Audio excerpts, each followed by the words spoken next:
I'm talking to Des today. She is pursuing her degree in clinical nutrition, and we're going to talk about postpartum mental health, specifically looking at it through the lens of nutrition, but also social factors, psychological factors that come into play after having given birth. So let's get started. Um, is there anything that you want to add about yourself other than the fact that you are pursuing a degree in clinical nutrition and also you're a new mom? Anything else you want to add? Yeah, so first, thank you for having me. I'm really excited to dive into this discussion today. So I'm getting my degree in nutrition. I'm also a huge public health advocate. I have my master's in public health. My background before that is in neuroscience. Um, and like my path has really brought me to like this intersection of like public health advocacy, nutrition, and maternal health. I'm also like an operations director of a nonprofit. So I do like one-on-one work with postpartum families daily. And yeah, I feel like, yeah, and I'm a new mom. So it's really amazing just to like Yeah. bring all these things around house. Um, this discussion, the work that I do every day is really personal to me. Not just like from my academic background and everything that I'm pursuing, but I'm a new mom, and becoming a new mom really shaped my entire understanding and outlook on mental health, and Mhm. nourishing yourself and what it really looks like to have support during the postpartum period. Um, yeah, nothing really prepared me for the realities of motherhood and the Yeah. ways that our system has failed to nourish and protect those critical months postpartum. So, through my own experience and all the stories of the wonderful moms and families that I talk to, I've seen just like this pattern over and over again. That Mhm. the way we treat mental health is not just emotional, it isn't just hormonal. We're really missing those root causes. And Mhm. that's where my work really evolved. And now I'm addressing the whole picture, that gut brain Yeah. connection to the systemic policy failures. And yeah, it's really amazing work. And I'm just so happy to be a part of it. Yeah, sorry, I have to apologize. I'm like grinning throughout this serious conversation because I'm so impressed with everything that you mentioned, like neuroscience and just just how much you've done and what a how like the amount of different perspectives you're bringing into this conversation, it is so incredible. And I think you're right. That's exactly what we need because we do have this tendency to look at something from just one perspective, right? Just through one lens and be like, oh, but that that kind of thinking is so limited and also rarely truthful, rarely accurate, and rarely helpful and beneficial. And so, yeah, you're right. Learning to look at something from multiple perspectives. And I know you mentioned um, the system, how the system can fail certain groups of people or certain people, just in a sense, like leave them behind. Like this conversation is not important to the mainstream, so why have it, right? Or why even focus on it? Absolutely. And also, I know you mentioned like biological causes, like the hormonal causes, and also some root causes. So can we dive into, we're gonna have to take one thing at a time. So can we dive into one of those? Like some root causes, right? Like whether it's like biological or like hormonal or whatnot. So let's start with that, right? Like just the biology. What happens to a woman's body after, during, I guess what we could start while she's pregnant also, right? Like some of these symptoms can Yeah. start during pregnancy. So what exactly is happening to a woman's body? What are the changes that are happening within her?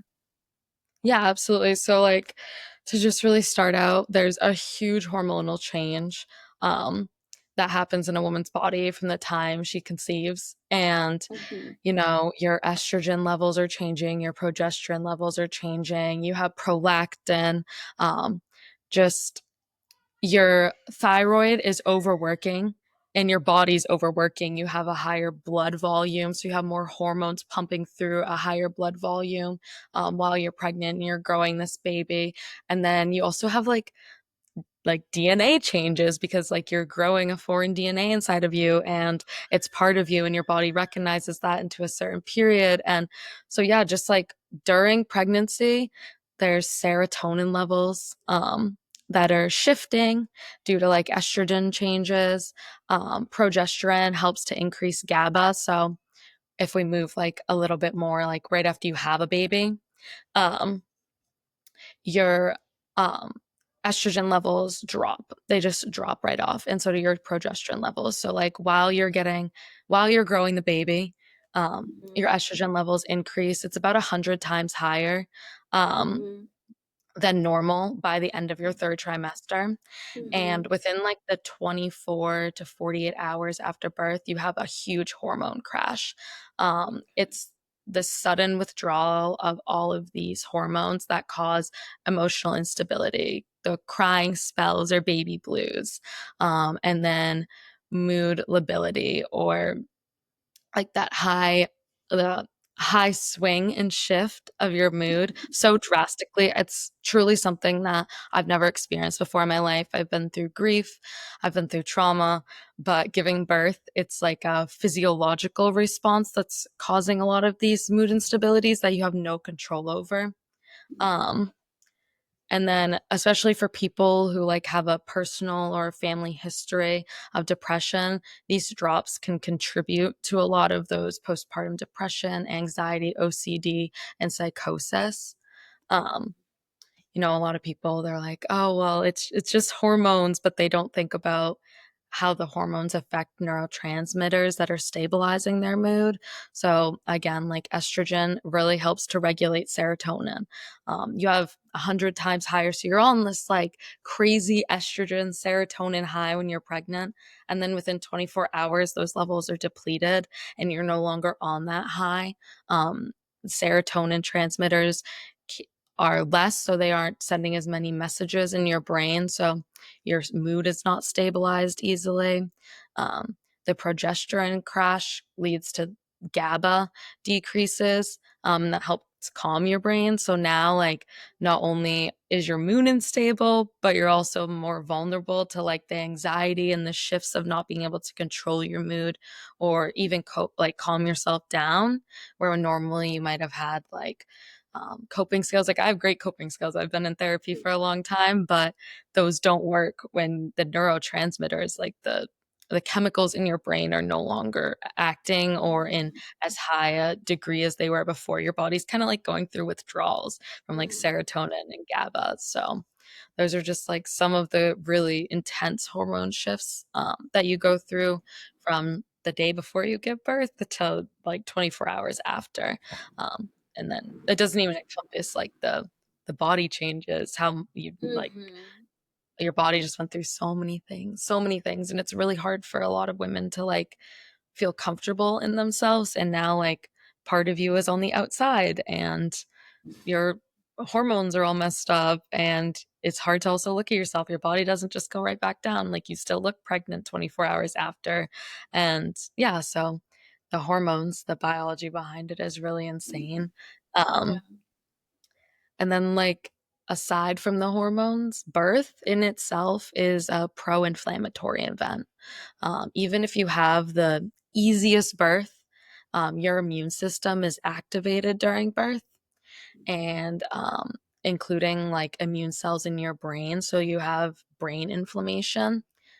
The inflammation mixed with like the sleep deprivation from labor, no matter if your labor was fast, spontaneous in 2 hours, or if it was like mine in 30 hours, you're in such deep sleep deprivation, you're under stress. And all of those things, the neuroinflammation, it all interferes with those neurotransmitters signaling in your brain. Mhm. And that increases your risk of anxiety, of depression, and just like overall, like mom brain, like the brain fog, Mhm. which doesn't lift for a long time. So yeah, those like those two things, that crazy hormone shift and then the neuroinflammation of just what birth in is in and of itself as an event, create huge biological shifts in women. That are often overlooked. We just think like it's a natural thing, like all animals give birth, but we don't think about like the impact your body and brain are having aside from like delivering an actual child. Right. Yeah, and that's where nutrition can come in, right? Hmm. So can we go a little Yes. bit about the clinical part of it, like clinical nutrition, Yeah. and what do we eat? Yeah, How can we get through absolutely. this? Absolutely. So, a lot of times when you're pregnant, you have those cravings and it's really hard to curb them. I had them myself. And then all of a sudden they're gone, right? And you've now given birth. And whether you're breastfeeding or not, because breastfeeding, you need even more to eat to keep up with that, to help your milk come in, to make sure you have the nutrients for yourself, because breastfeeding the milk will take all the nutrients it needs and it leaves you with nothing. And it's the same thing when you're growing a baby. The baby's going to get everything it needs. It's your body that it's taking it from. So, like, a lot of times we think of it like, oh, well, I'm nurturing myself. It's like, well, you have to extra nurture yourself during this time because your body will give everything that it needs to give, but you're being left with so much. And that's why, like, you really need to like increase things like vitamin D levels and calcium. Your teeth, you're growing bones in a child, and your teeth now have a decreased calcium going to them because they're just going to the baby. And that's why a lot of women have dental issues after they give birth. But I'll reel myself back in a little bit. Um, so, when we talk about postpartum mental health, we often really reduce it down to just hormones and mood swings, and we overlook a whole part of this picture. One of the most important things in overlooked systems in this conversation is that gut brain axis. Um, so, what do I mean by the gut brain axis? This is like a bi directional communication network between the gut and the brain. It uses like the vagus nerve, neurotransmitters, and immune signaling. And so, like your gut and in your stomach, that produces 90% of the serotonin that we have and 50% of the dopamine. So, like what you eat, what you're putting in, how healthy your gut is going to directly impact your mental health, how signals are received. Um, and your gut is also regulating the inflammation. So we were talking about how like birth is a neuroinflammatory event. Well, your gut microbiome is helping to keep that balance and it's keeping your brain healthy. When you're in high states of inflammation or your gut is disrupted through like poor eating habits, not getting enough nutrients, it can trigger this neuroinflammation through the pathway, which can increase your susceptibilities to things like anxiety, depression, fatigue. Um, Pregnancy and supporting fetal development leads to this shift in the gut microbiome. Um, if we look at like when I said like the baby is going to take everything it needs, that means that a lot of nutrients are getting passed through your gut and you're increasing how much you're eating. Maybe you're not eating as you should be because you are pregnant and you have to eat a lot and you're drinking a lot of water. Um, the nutrients are going all to the baby, less is being left for you, which creates these gaps. Especially when you are looking at birth specifically and like women who have C-sections, or maybe they're strep B positive, they're getting antibiotic exposure, which is Mhm. also disrupting the gut ecosystem in their stomach. Um, Postpartum women are at an increased risk of experiencing leaky gut, dysbiosis, and nutrient malabsorption, especially like iron, which leads to a lot of women having anemia while they're pregnant and postpartum, magnesium, and B12. All of these things, how your gut absorbs things, how it breaks down nutrients, and how it the good bacteria is flourishing, um, lead and impact neurotransmitter levels and immune responses, which again directly influence and increase your risks to postpartum anxiety and postpartum depression. Um, so when we're thinking about like what do we eat, what can we do, how can we curb these things, we really need to focus on rebuilding our gut, eating fermented foods, bone broth, prebiotic fiber foods like onions, garlic, oats, and then also consuming probiotics through Greek yogurt and even taking a probiotic are going to be key to rebuilding the gut relationship, to helping your gut and directly helping your mental health. um, Focusing on like key nutrients like essential fatty acids, magnesium, your B vitamins, zinc, choline, iron. These are all things that we've seen through research women have decreased levels of in pregnancy and directly postpartum, especially if they're breastfeeding. So, focusing on whole foods, choosing to fill your plate more with vegetables and fruits and less protein will also help increase the nutrients that you're getting. Um, and then, yeah, just like other like nervous system support, like being outside, gently moving, eating those nourishing foods. Um, but it's really, really important that we focus on like restoring our gut health and finding a balance in our meals, sticking away from processed meats, processed foods, sugary drinks, and focusing more on like water, um, like fruits like berries and kale and leafy greens and spinach and sweet potatoes, just like having a really colorful, locally sourced options for food is going to be essential um, to supporting that gut health and then ultimately supporting your mental health. Yeah, and so you would start this from pregnancy, right? And Yeah, absolutely. Like, okay. yeah, like there are a lot of dietitians and nutritionists out there, and even researchers who say like the year prior to even getting pregnant is really important for setting that foundation for your body to support pregnancy and then to have a more successful postpartum period. So yeah, I would say to anyone who is wanting to conceive, trying to conceive, focusing on fixing your nutritional habits a year before you want to have a child will lead you to some of the best success. Mhm. And I don't know if I misheard you about the protein part. What Mhm. is it less protein or more protein? Like when you're Um, focusing on your diet? yeah. Yeah, so you would wanna, like, have less, like, animal source protein, higher plant proteins, or even, like, fatty fish, like salmon, sardines, mackerel.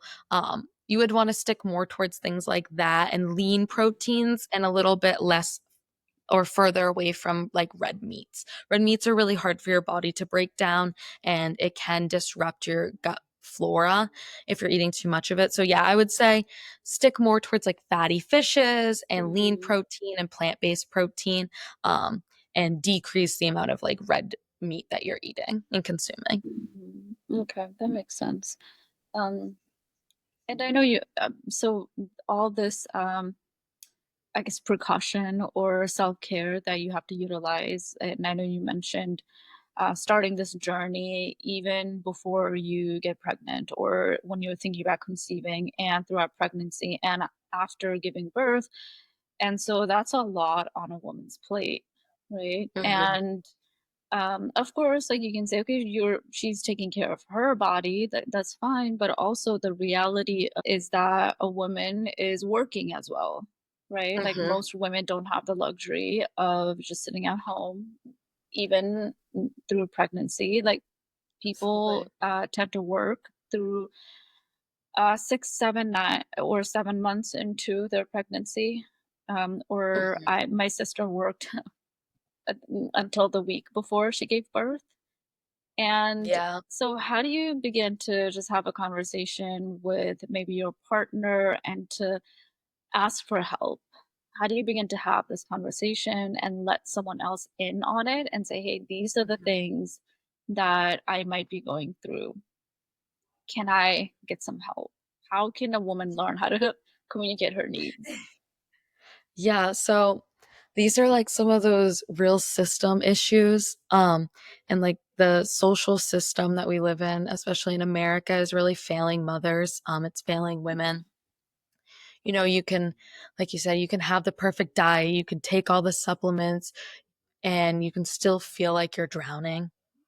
Um, and that's why, like, a lot of mothers, they need real human support, and that's the support that they're missing. Having these tough conversations, like, I know you said your sister worked until like a week before she like had her child. I worked up until 2 weeks before I had my daughter, and thankfully like these were conversations we had beforehand, and I was finishing school, and I had the opportunity to finish school from home, and I didn't have to go back to the job I was working prior to having my daughter, and I'm so thankful that I had this community built.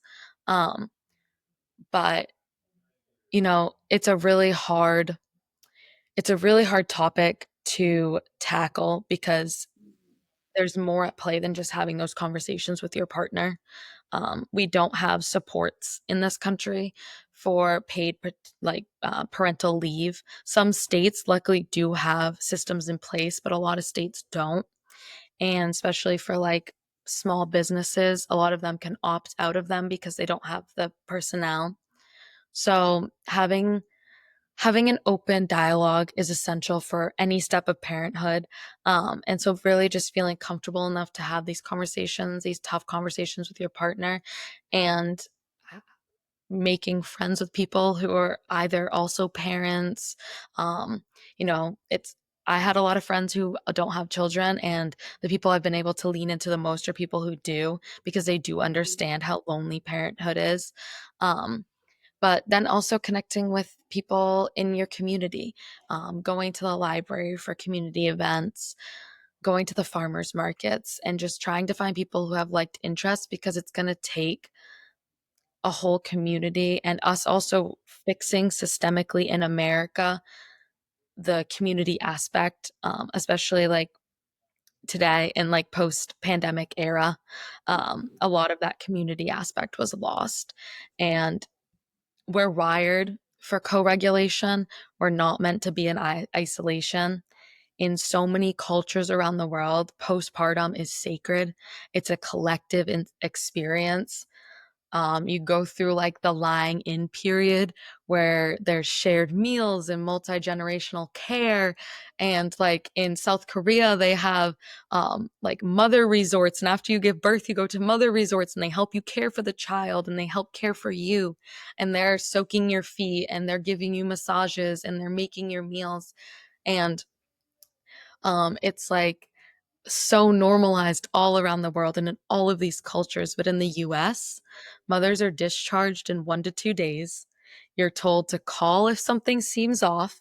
We have so many rural communities, um, where it's hard to like just call if you seem off. Like, okay, now I'm going to pack up my newborn and I'm going to drive to the doctor's office that's probably an hour away to tell them I need help. um, Women are, you leave the hospital 1 to 2 days after you give birth, and your partner has to go back to work. You're home alone with this newborn, and you're left alone for 6 weeks until you have that first checkup, and the only checkup with your provider. There's this lack of community care, and it's not just sad, it's dangerous. It leaves mothers and families vulnerable, invisible. It leaves them overwhelmed and overstimulated. um there's across the country right now, there's many hospitals that are now like introducing like postpartum ID bracelets. And they're like these bracelets that they want mothers to wear to mark that the patient is newly postpartum, for up to like that 6 week period. And the intention is great. I understand it's to improve care and raise awareness, but in practice, this is so risky. It's just another way to like pathologize mothers, to dismiss their concerns, and just chalk it up to the postpartum stuff. Um, if a woman is like reporting pain or fatigue or anxiety, I'm afraid that they're more likely to be brushed off and not less likely due to these policies. They might just be labeled as like a postpartum mom without digging deeper into like these root causes. We really don't need more labels. We need better care. We need more curiosity, more compassion. We need a system that prioritizes mothers and families seriously and doesn't just leave them at the wayside. Um, Yeah, I could go on and on about systemic changes that we need. Um, I'm very passionate about, like I said, public advocacy. I'm applying to law school. This is like what I want to do. Policy change is something that has become such a passion of mine, especially after becoming a mother. I love nutrition. It will always be at my heart. I think it goes hand in hand with the things that I care most about. And yeah, I have way more thoughts to go and dive more into like the societal aspects of things, but those are just some of the main things that are really important, and that we need to shift the conversation aside from not just those Yeah. hard conversations to have with your partner, but building community and really supporting families. And I agree, like this conversation is also important, right? That we do have to understand the multiple factors that are at play here. And for any new mom listening, right, she has to understand why she's feeling the way she's feeling. It's not just biology, it's the way this world is set up. And yeah, and I can confirm I come from the South Asian culture. So in Nepal, after a woman gives birth, like the in-laws move in or the parents move in and actually take care of the baby while the woman recovers. Mhm. That's what happens because there's this understanding that the woman's body needs to recover as well. So she possibly cannot be the sole caretaker of the child while still also taking care of herself. So people move in for a time period and take care of the baby and also um, the mom, and there are these rituals that they do. It's oil massages, giving the mom oil massages along with the baby. The mom receives the same care that the baby receives. It's so beautiful, but that culture is also getting diluted as many of these cultures become more westernized, I'm going to say, right? And of course, like there's a lot that we can learn from the West. There's a lot of advances, but you're right. The sense of community is something that we are leaving behind. The sense of community that comes from collective cultures, right? And that's the beauty of collective culture is the community sense of being a part of the community and being taken care of and also taking care of other people. And that's something that is being left behind as we now adopt more Western way of thinking. And not that there's anything wrong with that, but just that we're also leaving behind some of these things that are so beneficial. And Mhm. yeah, when my sister gave birth, I'm not a mom yet, but yeah, my sister, when she gave birth, my mom moved in for 6 months. Yeah. My mom moved in totally for 6 months. And that's a long time for the mom to also recover and also to focus on herself, right? Yeah, The absolutely. to make sure she's giving herself what she needs and the baby, but there's also someone else taking care of her and the baby. And what it does is it makes your nervous system relax. And your nervous Mhm. system isn't just the brain and biology, it is what kind of support you're getting. And I don't want to say this to if if someone's listening and she has no help, right? Mhm. I I don't want anyone to feel bad, but just that the intention behind sharing is that that's how things are also done. And if you feel like your plate is too full all the time, well, guess what? You're not crazy. Your plate is full. You're not supposed to be able to recover postpartum, take care of yourself, and single-handedly also take care of the baby at the same time. And Absolutely. that's where people need to step in. And it also needs to be about caring for the mother as well, and not just the child. Yeah, I couldn't agree more. Like, and again, like there are probably a lot of people listening who don't have that support. And I was so thankful. Like, my partner took almost 9 months off after we had our daughter. He really got a beautiful time to bond and gave me the space to heal. My mother in law was absolutely amazing. She would bring us over meals. She would come watch our daughter so I could get a nap in. And she still does. My daughter's almost a year old. And I had that support. I had that community. I had that where I was able to physically recover. But I know that that is not the story of most new mothers, and that is not the story of most new families. On average, women return to the workforce after 3.5 weeks of giving birth. You haven't even had your first postpartum appointment at that point, and they're forced to go right back to work 40 hours a week. You bring in the strain of also like pumping when you have to go to work, pumping and child care, and you also have to take care of the home. And now, if you have other children, you have to spread yourself throughout those other children. And there just aren't systems in place here in America, throughout all of America, to like support women and new families through like paid parental leave, through Mhm. community centered care. Um, I work like specifically with rural families, and rural families in America are really in a devastating crisis right now. There's a shortage of maternal care. Just in Maine, Mhm. there's been 9 maternity wards closed down. Wow. Um, Maternity wards are closing. Doulas are unavailable. Medicaid does not cover doula or midwifery care.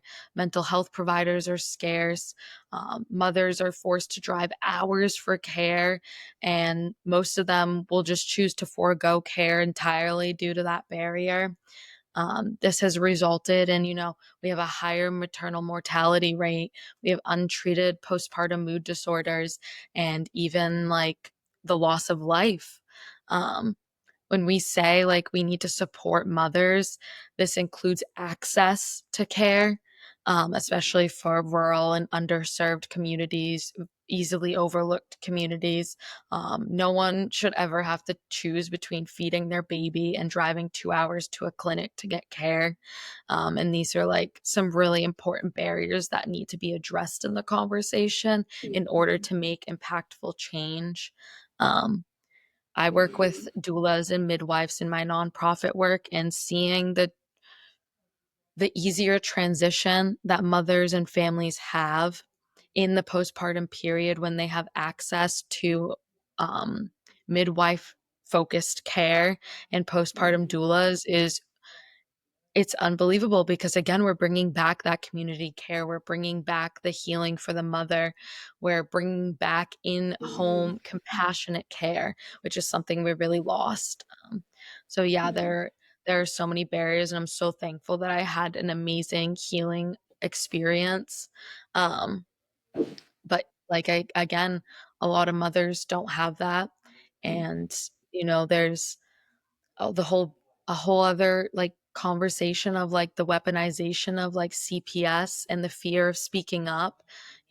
Many mothers and families are just so afraid to share their mental health struggles out of the fear that there might be a DHHS or a CPS intervention, and the extra stress that brings to them, especially mothers of color in low-income families, or those with, like, a past trauma of, DHHS. The system, it's punitive, it's non-supportive. Mothers worry that if they say, "I'm not okay," or they speak about these intrusive thoughts, which a majority of mothers experience intrusive thoughts, and not all of them are harmful, but they're afraid to speak about them because they're like afraid this might lead to an investigation instead of receiving the care that they need. Um, this leads to silence, it leads to missed opportunities of healing, and in worst case, it leads to tragedy. Um, so yeah, we need to like radically change this narrative that postpartum mental health support should be protective, not punitive, that we should be here to support mothers, not punish them, Mhm. and change the narrative of how mothers and families feel when they go to speak out about how they're feeling, and Mhm. what they're going through and their experience. Because I know from the conversations I've had, the rooms I've been in, the families I've spoken to, like that's a big fear of theirs, to like speak to somebody about what they're going through in fear of retaliation, um, or in fear of being being brought into this system that doesn't prioritize mothers' healings or families. So yeah, it's a really big change in narrative. And again, like we've said, there's so many different layers that that affect mothers' healing and their postpartum experience and their postpartum mental health that we have to address. We can't just not have these conversations. We need Yeah. to be talking about them and Yeah. normalizing the conversation. And that's what I would say, right? As a therapist, my instinct would be continue having these conversations, no matter what. Speak up. Always have the conversation about what your experience is, right? Let people know, share. But at the same time, I understand that fear of being misunderstood. And there, if you seek therapy, okay, I'm not going to speak for all therapists, but therapists, of course, are trained to understand the difference between an intrusive thought and an intent to harm, right? We are trained to understand what the difference is. But I'm not going to speak for all therapists and say all are created the same. There are also a lot of unethical people who end up in this business, and also a lot of people who just don't utilize logic. But having said that, if you're afraid to speak up or if you're afraid to share about your mental health struggle, for the fear of being misunderstood or labeled or having a child taken away, there is a safer space where you can do it. And that's therapy. And I understand Mhm. that, in California where I live, therapy is, I want to say, more accessible than other states. We do, Medi-Cal is incredible in terms of it's free therapy. If you have Medi-Cal, free therapy. And also free doulas. I'm going to talk about it in a minute. Yeah, I just found that out. I Googled it. I was like, wait, let me see what California's stance is on doulas. And yeah, if you have Medi-Cal, you get a free doula. That's incredible. But and also we have a lot of sliding scale mental health clinics where you can go and pay $20 per session. And these are like clinicians who are also receiving training, but they are supervised. It's not unsupervised. You're not being seen by an unsupervised clinician. Um, they are supervised. They are either in school getting their degree, getting their hours, or they're post degree, but still gathering up their hours for licensure. And you can see those clinicians for sliding scale. Um, or some agencies also provide free therapy. Some schools also provide free therapy. If you're in California, there's Antioch University that has free therapy, free, Oh, wow. nothing, no questions asked. I That's think amazing. Pepperdine does a similar thing, but that's California. I Mhm. understand we're also discussing, we have to take into consideration other parts of the country as well. But yeah, in terms of doula care too, if you have Medi-Cal, yeah, it's free. Utilize Wow. it. So can we talk a little bit about, I don't know what exactly a doula does. I'm familiar with that title, but can you explain a little about what a doula is, what they Yeah. do, and why a doula is important? Yeah, absolutely. So I can speak for like Maine. I know every state is a little bit different with the scope of practice for doulas, but in Maine, a doula is a non-medical professional who is there to support the mother.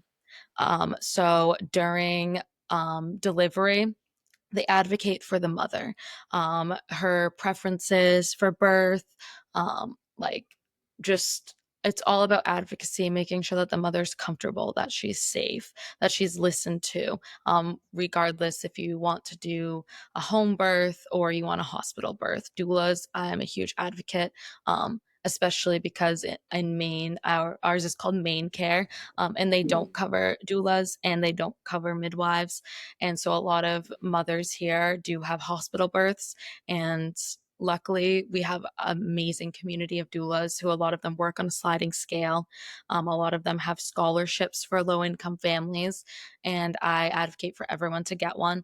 They're your voice. Labor is so intense and emotions are high, not just for you, but for if you have a partner, it's high, it's hard, it's stressful.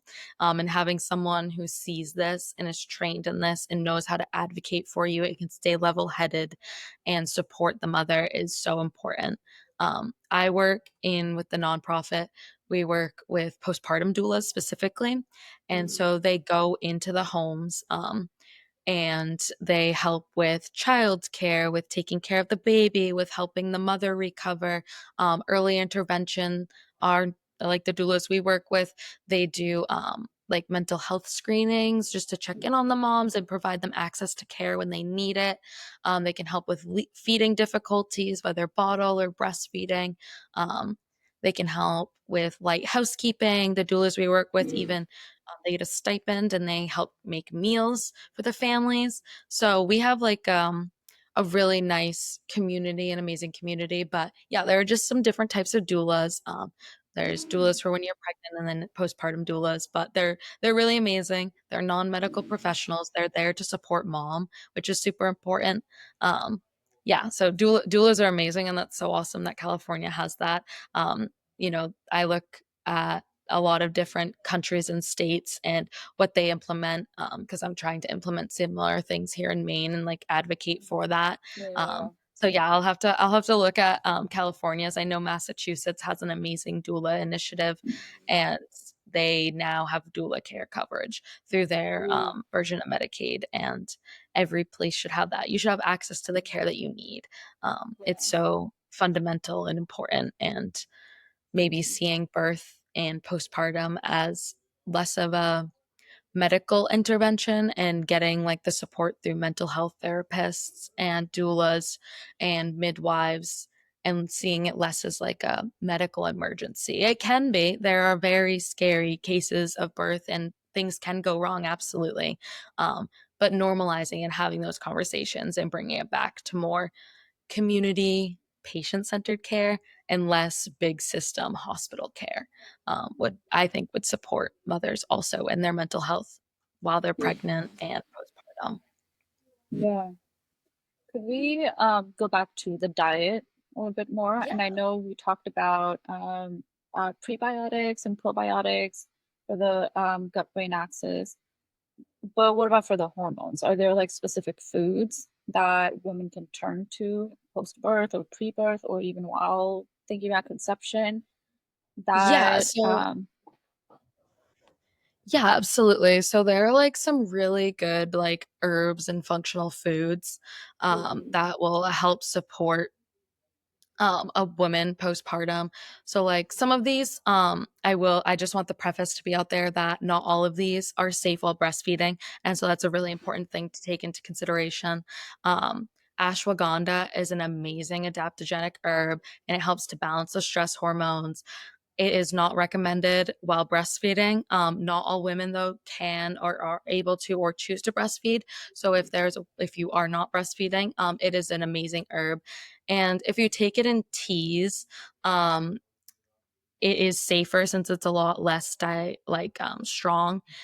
But just as an overall, I don't recommend it for women that are breastfeeding just because there isn't enough research with it. But other really amazing ones are like lemon balm and chamomile. You can, again, add these into teas, but they're also great in sitz baths. They're very healing for Yeah. the perineum in sitz baths. So I recommend them in those. You can take like some nettles, super replenishing. It also supports lactation. So if you are Mhm. breastfeeding, it will help you during that time. And then bone broth, bone broth, bone broth. I know it's like the new rave and people are talking about it, but it's truly amazing.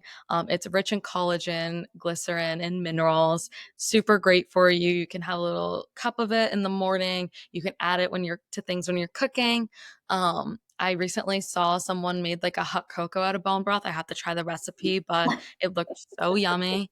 Um, and then also like beef liver capsules amazing. A lot of people won't eat liver, so if you won't eat liver, beef liver capsules are a great alternative.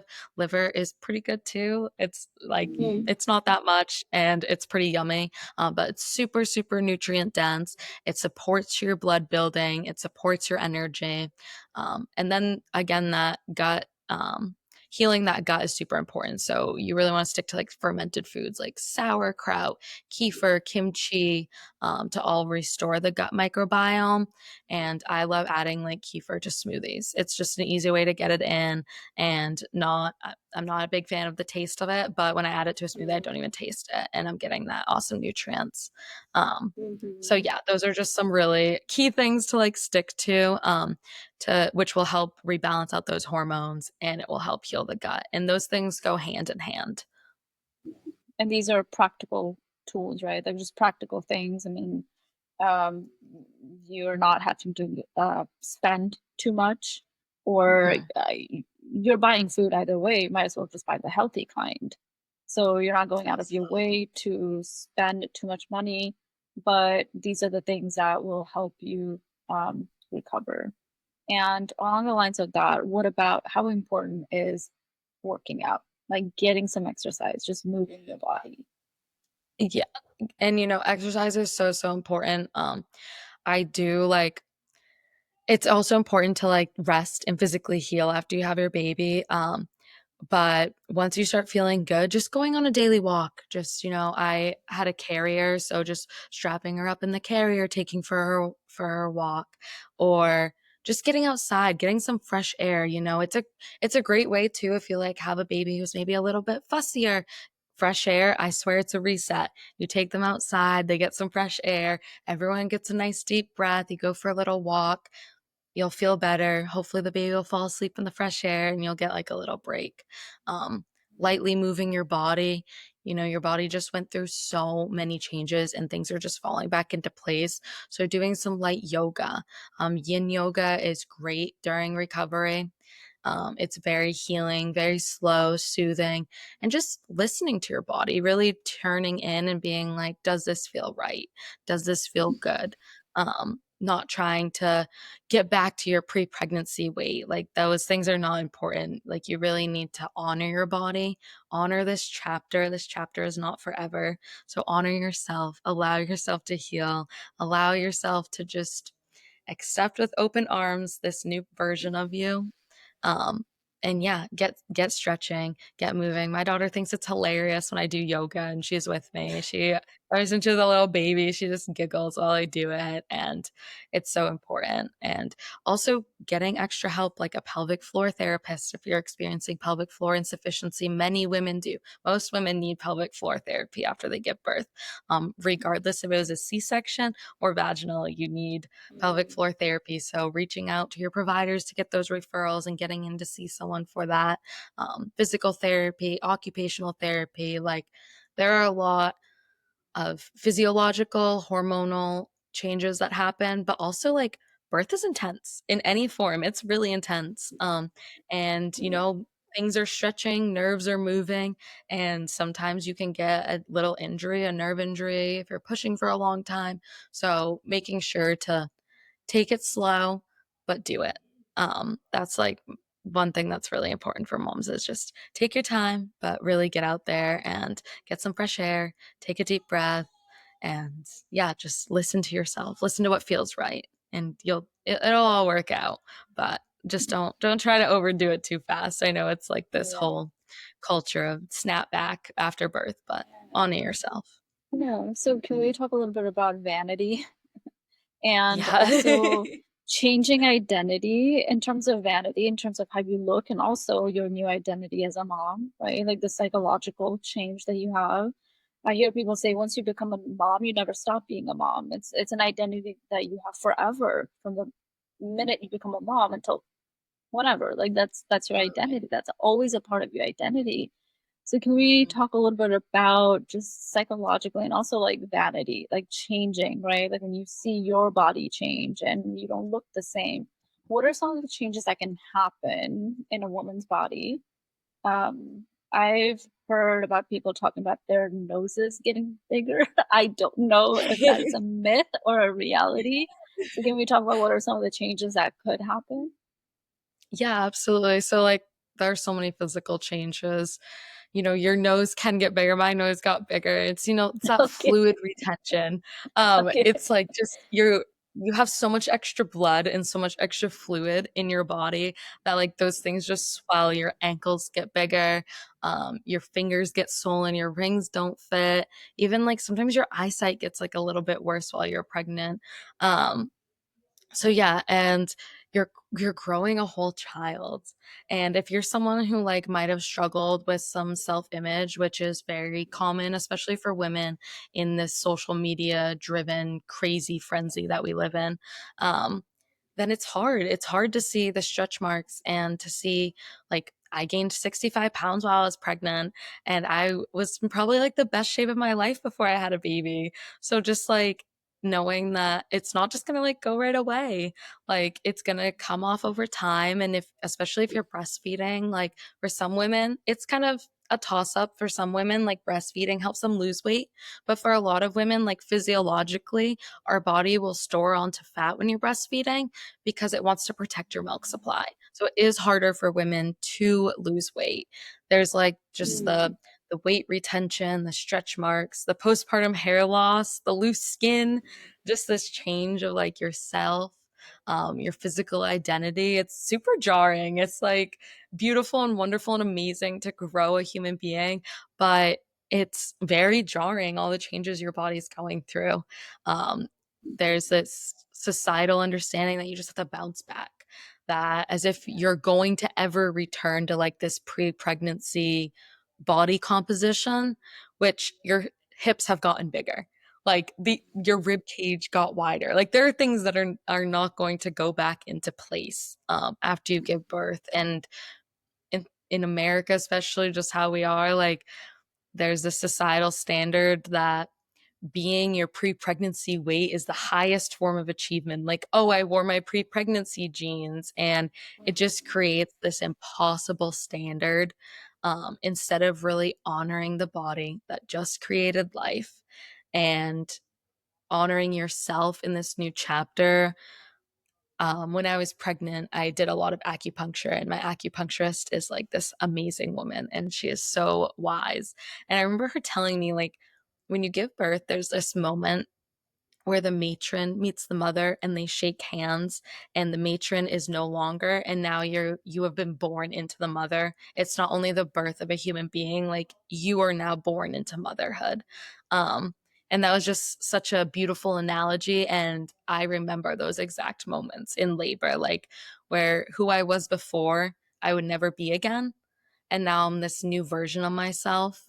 Um so it's like I also want to normalize to anyone out there like listening to this that it's okay to grieve those parts of you and the loss of autonomy over your body, but try your hardest to honor it and to not give in to these unrealistic pressures to prove that we are okay, even if we look the same as we did before, or if we look different than we are before. Like, don't give in to that pressure, because it's okay. It is hard. You like all of you changes.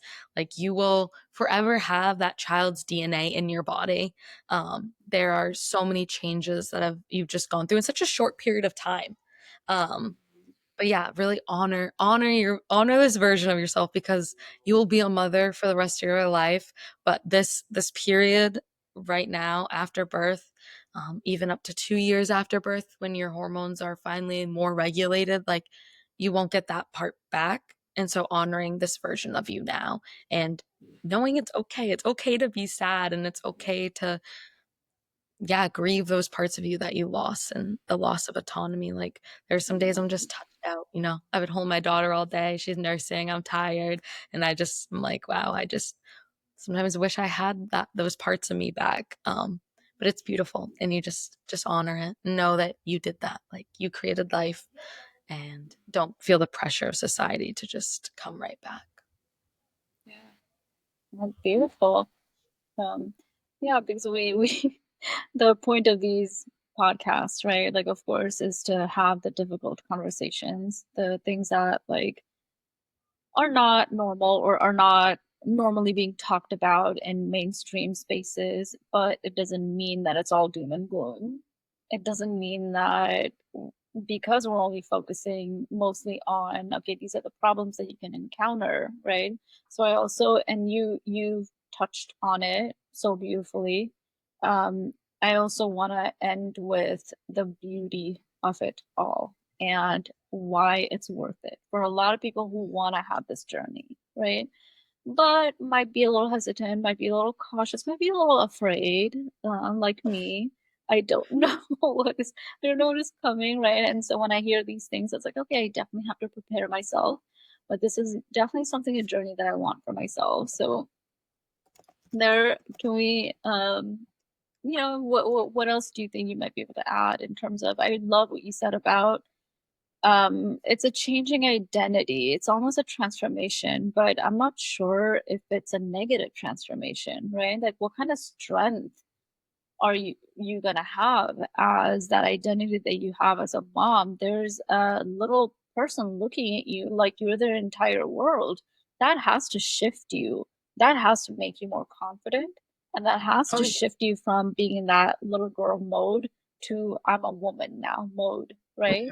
And maybe you move about this world with more confidence. Maybe you speak up with more confidence. Maybe you don't quite fall for the BS that you used to fall for as a girl, right? You just don't have time. You're busy taking care of this other human being. And also, depending on, of course, like whether you have a son or a daughter, it doesn't matter. But especially if you have a daughter, what kind of example am I setting? Because she's going to mimic you, she's going to look at you and try to act like you, behave like you. So, what kind of example am I setting? Um, yeah, if you want to go into a little bit of that, share your own personal journey of the beauty that you found in it. Yeah, absolutely. Yeah, so like for all the changes that we're talking about, and they are so, so real, motherhood is one of the most powerful portals I've ever walked through. It strips you down, absolutely.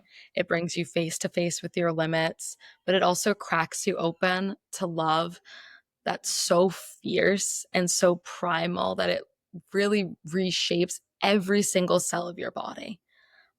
It makes you so confident. I've never had more confidence in my life than I have since becoming a mother.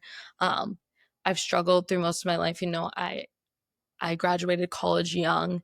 I've been in rooms with people who are just so much older than me, but we have the same experience. And it has given me a voice. There's also so much strength that grows in those late night feedings, the softness of your baby's breath on your chest, their tiny little hand wrapping around your finger. Like motherhood teaches you to be tender and strong all at one time. It teaches you to surrender. It forces you to confront the parts of yourself that you might have never known existed. And it can be painful, but it's so, so deeply liberating. For me, like motherhood gave me a whole new sense of purpose. It helped me anchor the work I was doing more deeply in justice and healing. It reminded me of the moments and what it means to protect something so, so sacred and to be a voice for those who don't have one. And even in the moments where I've felt lost, where I've been tired, I have been able to find that I was becoming a new person. I was more expansive, more intuitive, more present. There's so much hope in the mess of motherhood. There's so much beauty in the becoming, and it's such a transformation waiting on the other side of everything you thought that you couldn't do. Motherhood is probably the most amazing experience in the world. And I'm so grateful that I have the opportunity to raise a daughter who gets this best version of myself, who she's taught me so many things in me teaching her how to just walk and eat food and just be a person that I I'm so grateful. So yes, it's hard and it's messy, but it is so powerful, so liberating, so expansive, so beautiful, wonderful, and messy. And I am so honored with the opportunity to walk the path of motherhood. And yeah. Oh, it's so beautiful. Well, we're gonna end with that because I feel like if I say anything after this, it's just gonna dilute. And what you said was just so, I mean, so incredibly, so beautifully said. Um, and yeah, it was such a pleasure talking to you. Thank you for giving me your time. I know your time is so valuable.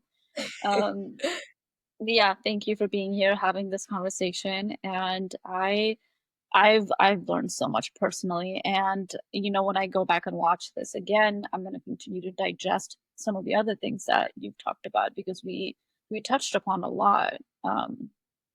And yeah, it was such a incredible learning opportunity for me. So thank Yeah. you.